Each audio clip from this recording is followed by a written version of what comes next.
Hello नमस्ते। आज फेरि मैले नयाँ भिडियो लिएर आएको छु। त्यो चाहिँ हो मेरो फुलको लागि फर्टिलाइजर मैले यहाँ रेडी गरिरहेको छु। यो मैले अगाडि देखाउँदै गरेको चाहिँ यो पिनाको पानी हो भन्ने चाहिँ यो अर्को चाहिँ गाईको गउँत हो र म फर्स्टमा चाहिँ गाईको गउँतको यहाँ भिडियो लिएर आएको छु।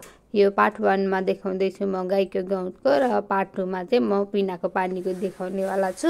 र यहाँ मैले यसरी नै चाहिँ 2 मग हालिसकेँ है। त्यसको साथमा यहाँनिर योसँग 3 मग भयो।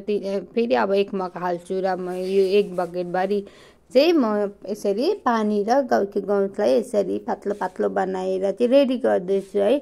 यो रेडी गरिसकेपछि चाहिँ म चाहिँ अब सबै सिजनल फ्लावरहरूको लागि चाहिँ हाल्न गइरहेको छु यो गाईको गउँत चाहिँ।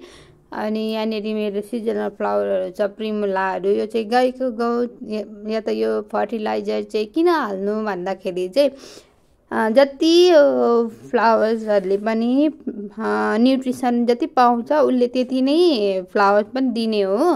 त्यसले गर्दाखेरि यो प्रिमुला चाहिँ एकदमै लामो समयसम्म फुल्छ।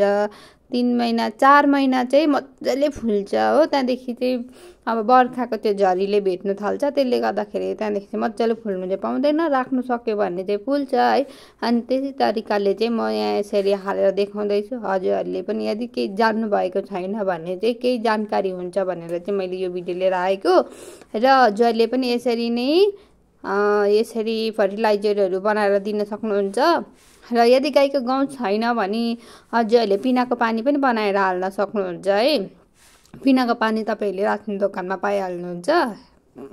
पिनाको पानी होइन, पिना चाहिँ।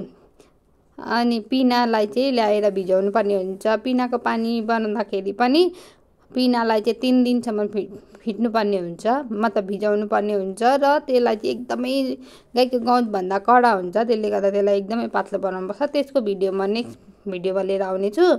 र यसो गरेर चाहिँ मैले सबै मेरोमा भएको जति पनि सिजनल फ्लावरहरू जति रोपेको छु मैले त्यो सबैलाई म यसरी नै गाईको गउँतको हालिदिरहेको छु है। यो चाहिँ अब कतिमा हाल्नुपर्छ भन्दाखेरि चाहिँ अब 15 दिनहरूमा हजुरहरूले भ्याउनु भयो भने त्यसरी हाल्न सक्नुहुन्छ। र मैले चाहिँ उब्रिएको जति पनि थियो त्यो चाहिँ मैले यहाँनिर पेलागोनियम मैले यसरी रोपिरहेको छु, त्यसमा हालिरहेको छु है। यदि हजुरहरूले मेरोबाट केही इन्फर्मेसन पाउनुभयो, केही कुरा सिक्नुभयो भने लाइक, सेयर अनि कमेन्ट गर्न नबिर्सिनुहोस् ल। Thank you.